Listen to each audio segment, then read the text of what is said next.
আমার লাইফটা প্রচণ্ড ব্যস্ততাপূর্ণ, সব সময় যেন ছুটে চলেছি। তার মধ্যেও নিজের সুখ আনন্দ সবটাই খুঁজে নেওয়ার চেষ্টা করি। তো আজকে হচ্ছে বুধবার। গুড মর্নিং সবাইকে and welcome to new blog. তো আজকে সকালে রান্না করছি হচ্ছে খিচুড়ি। সকালে বলতে এটা লাঞ্চের জন্য তৈরি করছি, সকালে ব্রেকফাস্টের জন্য আজকে আমাকে আলাদা করে কিছু করতে হবে না, কারণ আজকে টিফিনে আমরা আলু কাবলি তৈরি করব, ওখানে সেটাই টিফিনে খাবো, এই জন্য আলাদা করে কিছুই তৈরি করতে হচ্ছে না। তো খিচুড়ি, পাঁপড় ভাজা আর হচ্ছে আলু ভাজা, এইটাই খাওয়া হবে। তো মুগ ডালটা ওইদিকে সেদ্ধ করে নিয়েছি, আর এখানে আমি মশলাটা তৈরি করে নেবো। আজকে গোবিন্দভোগ চাল দিয়ে খিচুড়ি করব।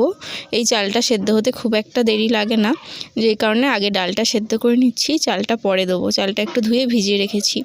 তো খিচুড়ির মশলাটার জন্য ফোড়নে আমি তেজপাতা, শুকনো লঙ্কা আর সাদা জিরে দিয়েছি, আর মশলা দিয়েছি হচ্ছে টমেটো আর আদা পেস্ট, আর গুঁড়ো মশলা হচ্ছে জিরে, ধনে গুঁড়ো, লঙ্কার গুঁড়ো, হলুদ গুঁড়ো, আর নুন তো দিতেই হবে। তো এরপর দেখো চালটাও দিয়ে দিয়েছি, সেটার ক্যামেরায় ক্যাপচার করা হয়নি, আর তারপর সবজিগুলোও দিয়ে দিয়েছি। তো আমি রান্নাটা সম্পূর্ণটা তোমাদের সাথে শেয়ার করতে পারিনি। আমি এখন স্কুলে চলে এসেছি, আর তোমাদের যে বললাম যে আজকে আলু কাবলি তৈরি করা হবে, সাথে মুড়িও থাকবে। কেউ যদি ইচ্ছা হয় যে একটু মুড়ি দিয়ে মেখে খাবে, সেটাও তো করা যেতেই পারে। তো আলু কাবলিটাই বেস্ট হয়, মুড়ি দিলে কি বলো তো, মুড়িগুলো নেতিয়ে যায়, তো ওই জন্য আমরা আলু কাবলিটাই তৈরি করি। অনেকজন মিলেছিলাম, 10 জনের ওপরে হবে। তো প্রথমেই দেখো আমরা সমস্ত এই যে কাটতে ব্যস্ত, এক একজন এক একটা কাটছিলাম। তো তোমরা জানো যে আমার এখন পেঁয়াজ টিয়াজ খেতে নেই, ওই জন্য আমারটা আগে তুলে নিয়ে এখানে যে পেঁয়াজ কাটা হচ্ছে সবার শেষে। এই যে সব মাখা হয়ে গেছে, আমার আর ছেলেরটা তুলে নিয়েছি। তো আমি আর ছেলে মুড়ি দিয়েই খাবো, আর কিছুটা শুধু শুধুও খাবো। আর এই যে সবশেষে যে পেঁয়াজ দেওয়া হচ্ছে, প্রচণ্ড ভালো খেতে হয়েছিল, আর দেখেই বুঝতে পারছো অনেকটা হয়েছে, সত্যি অনেকটাই হয়েছিল। এখানে এক একজন এক একটা জিনিস দিয়েছে, কেউ বাদাম ভাজা, কেউ চানাচুর, কেউ ঝুড়ি ভাজা, কেউ মটর সেদ্ধ, কেউ ছোলা সেদ্ধ, কেউ শসা, কেউ পেঁয়াজ। আলুটা সবাই মিলেই সেদ্ধ করে এনেছিলাম, সবাই ওই 2-3টে করে আলু সেদ্ধ আনা হয়েছিল। তো এরকমভাবেই আর কি করা হয়েছে, আমাদের মাঝে মাঝেই করা হয়। রিসেন্টলি একবার হয়েছিল, তো আজকে আবার হলো। তোমাদেরকে আগেও আমি বলেছি যে মায়েদেরকে মেডিটেশন করানো হয়, তো এইখানে আমাদের মেডিটেশন হচ্ছিল। তো আমাদেরকে শিখিয়েও দেওয়া হয় যাতে আমরা বাচ্চাদেরকেও করাতে পারি।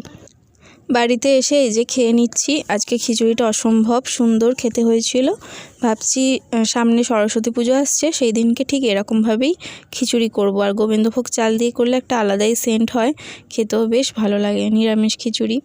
তো রাত্রে আয়ুষকে পড়তে বসিয়েছিলাম, ও টিউশানিও গিয়েছিল, বাট আমার কাছে আমি যদি না একটু পড়াই তাহলে শান্তি লাগে না। ওই 10টা পর্যন্ত পড়াবো, তারপর রাত্রে ডিনারটা সেরে আমরা তাড়াতাড়ি শুয়ে পড়বো।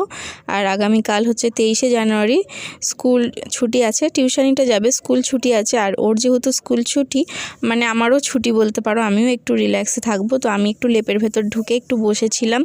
আর আজকেও যখন পড়তে গেছিলো, আমি দেখো ড্রেসিং টেবিল, তারপর আলমারি টালমারি একটু ওপরগুলো ধুলো পড়ে সমস্ত মুছলাম, ফ্রিজ পরিষ্কার করলাম। এইভাবেই আগের দিনটা কেটে গেল। এরপর নেক্সট দিন সকালবেলা, আজকে ঘুমটা ভেঙে গেছে অনেকক্ষণ, কিন্তু তাও বিছানা ছেড়ে উঠিনি, অনেকটা টাইম শুয়েছিলাম বিছানায়। এখন 9:30 বাজে। তো এখন উঠে ঘরদোর ঝাঁট দিয়ে বিছানা পরিষ্কার করে নিয়েছি। তো হচ্ছে গিয়ে ব্রাশ করে এলাম, এরপর আমি চা করতে যাব। আজকে দিনটা হচ্ছে আমার ছুটি, আর আমি নিজের মতো রিল্যাক্সে একটু সময় কাটাবো।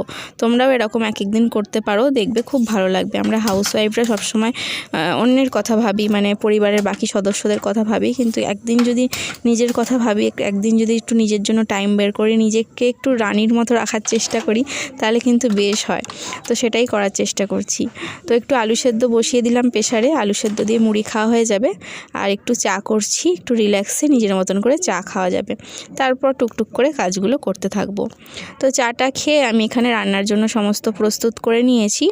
তো মুগ ডাল করব, আর হচ্ছে চাল, তো এগুলো সমস্তটা আমি দেখো ধুয়ে টুয়ে রেখে দিয়েছি। আর করব বাঁধাকপির তরকারি, তার জন্য আলু, টমেটো আর কাঁচা লঙ্কা কাটা রয়েছে।